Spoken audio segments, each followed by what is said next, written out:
آپ کی خدمت میں حاضر ہوئے، سارا قصہ سنا کر دریافت کیا کہ اللہ کے رسول یہ کیا تھا آسمان پہ؟ آپ نے فرمایا یہ آسمان سے فرشتے اترے تھے تمہارا قرآن سننے کے لیے، اگر تم صبح تک پڑھتے رہتے تو آج ساری دنیا فرشتوں کو دیکھ لیتی تھی۔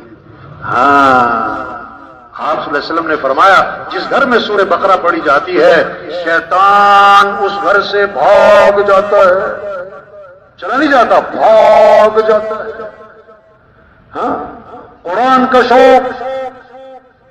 ایک آدمی کہنے لگا کہ مولانا صاحب بڑی پریشانی ہے، بڑی پریشانی ہے، کوئی وظیفہ تو بتاؤ، کوئی وظیفہ تو بتاؤ۔ اس سے کہا بھائی آپ روزانہ قرآن پاک کی تلاوت اہتمام سے کیا کریں، روزانہ قرآن پاک کی تلاوت اہتمام سے کیا کریں۔ کہنے لگا ہاں ہاں قرآن بڑی اچھی بات ہے، لیکن کوئی وظیفہ تو بتاؤ۔ کیا ہے کوئی وظیفہ تو؟ ارے قرآن کا شوق پیدا ہو، ذکر کا شوق پیدا ہو۔ الا بذکر اللہ تطمئن القلوب، کان کھول کے سنو کہ دلوں کا اطمینان کس میں ہے؟ اللہ کی یاد میں۔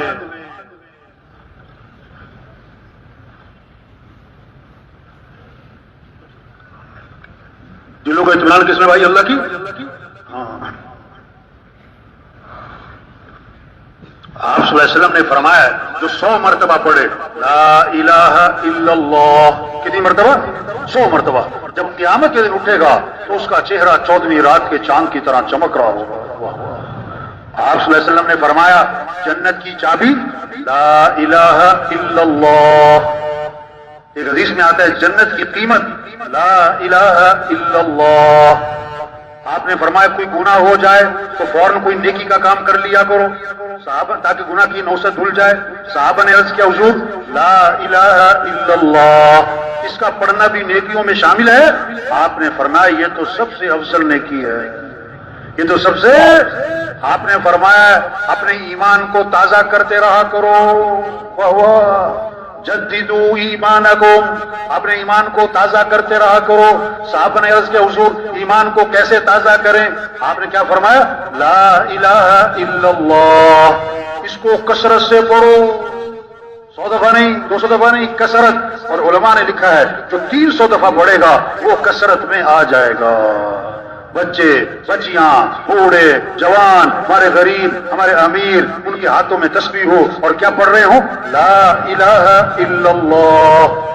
آپ نے فرمایا سبحان اللہ کا ثواب احد پہاڑ سے بھی زیادہ ہے، الحمدللہ اس کا ثواب احد پہاڑ سے بھی زیادہ ہے۔ واہ واہ، یہ کمائی ہے۔ سبحان اللہ، جنت میں درخت لگ گیا، الحمدللہ جنت میں درخت لگ گیا۔ آپ صلی اللہ علیہ وسلم نے فرمایا کیسی خوبصورت حدیث ہے، کمال کے الفاظ ہیں، کلمتان خفیفتان علی اللسان ثقیلتان فی المیزان حبیبتان الی الرحمن سبحان اللہ وبحمدہ سبحان اللہ العظیم۔ 2 کلمے ہیں جو زبان پر بہت ہلکے ہیں اور قیامت کے دن ترازو میں بڑے وزنی ہیں اور اللہ کو بڑے محبوب ہیں۔ وہ کیا ہے؟ سبحان اللہ وبحمدہ سبحان اللہ العظیم، سبحان اللہ وبحمدہ سبحان اللہ العظیم۔ شوق ہو، اس سے اطمینان، اس سے دلوں کو راحت، اس سے دلوں کو سکون، اس سے بےچینیاں ختم ہوں، اس سے دل کی پریشانیاں ختم ہوں۔ آپ صلی اللہ علیہ وسلم فجر کی نماز کے لیے تشریف لے جا رہے ہیں اور حضرت جویریہ رضی اللہ عنہا مصلی پر بیٹھی ذکر کر رہی ہیں۔ اس کا مطلب کیا ہوا؟ خامن صبح جب فجر میں مسجد میں جائے تو بیوی کہاں پر ہو؟ مصلی پر ہو۔ اور آپ صلی اللہ علیہ وسلم فجر کے بعد واپس تشریف نہیں لائے، اشراق کے بعد نہیں آئے۔ حدیث کے الفاظ ہیں رجع بعد ان اضحى، چاشت کے بعد جب سورج میں تیزی آ گئی، کم از کم 2.5-3 گھنٹے آپ واپس تشریف لائے تو حضرت جویریہ رضی اللہ عنہا اسی طرح مصلی پر بیٹھی ذکر کر رہی ہے۔ آپ نے وضاحت فرمائی جویریہ میں جب سے گیا ہوں اس وقت سے اب تک تم ذکر کر رہی ہو؟ عرض کیا جی ہاں حضور، اس وقت سے اب تک میں ذکر کر رہی ہوں۔ جب اللہ سے تعلق ہوگا، جب اللہ سے محبت ہوگی، جب اللہ کی عظمت ہوگی، اب زبانوں پر کس کا نام ہوگا؟ اللہ۔ اب ذکر میں لذت، ذکر میں حلاوت، ذکر میں اطمینان، وقت کے گزرنے کا احساس نہیں۔ اب آپ کو پتا تھا اتنا لمبا ذکر ہر مسلمان تو نہ کر سکے گا، آپ نے کام آسان فرمایا کہ جویریہ میں نے تمہارے بعد کیا ہے 4 کلمات 3 مرتبہ کہے، اس کا جو اجر ہے نا تمہارے صبح سے اب تک کے ذکر سے زیادہ ہے۔ کیا؟ سبحان اللہ وبحمدہ عدد خلقہ ورضا نفسہ وزنۃ عرشہ ومداد کلماتہ، اس کا اجر تمہارے صبح سے اب تک کے ذکر سے کیا ہے؟ زیادہ ہے۔ شوق پیدا ہو ذکر کا، تلاوت کا۔ آپ صلی اللہ علیہ وسلم نے فرمایا جو 1 مرتبہ درود شریف پڑھے گا اللہ کی 10 رحمتیں اس پر نازل ہوں گی اور 10 گناہ اس کے معاف ہوں گے اور 10 نیکیاں لکھی جائیں گی اور 10 درجے اس کے بلند ہو جائیں گے۔ کتنی کمائی ہو گئی بھائی! آپ نے فرمایا روشن رات یعنی جمعرات، روشن دن یعنی جمعے کا دن، اس میں میرے پر درود شریف کثرت سے پڑھا کرو کیونکہ تمہارا درود شریف میرے اوپر پیش کیا جاتا ہے۔ اور آگے عجیب بات فرمائی، میں جو میرے پر درود بھیجے گا میں اس کے لیے دعا بھی کروں گا، استغفار بھی کروں گا۔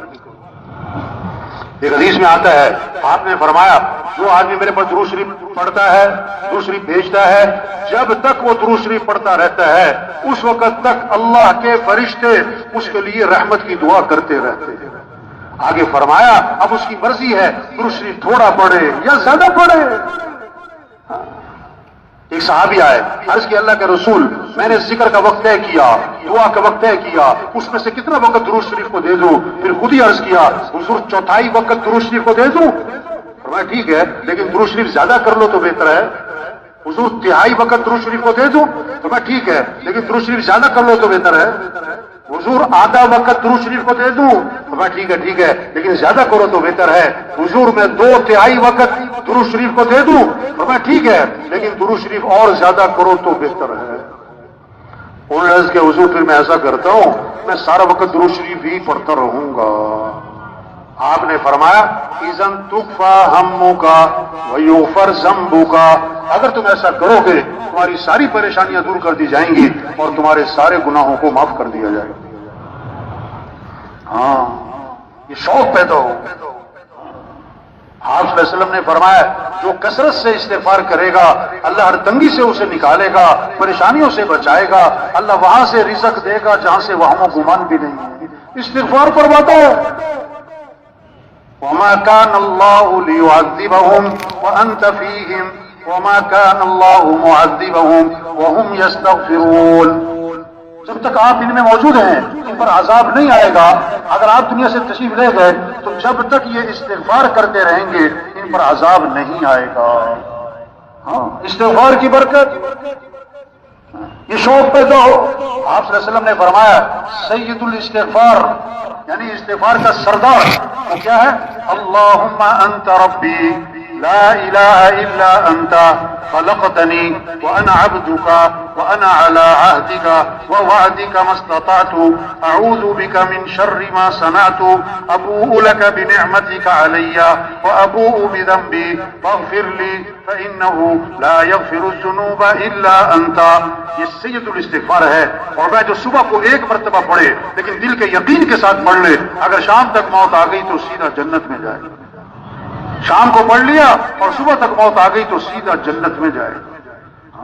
یہ شوق پیدا ہو جائے بھائی۔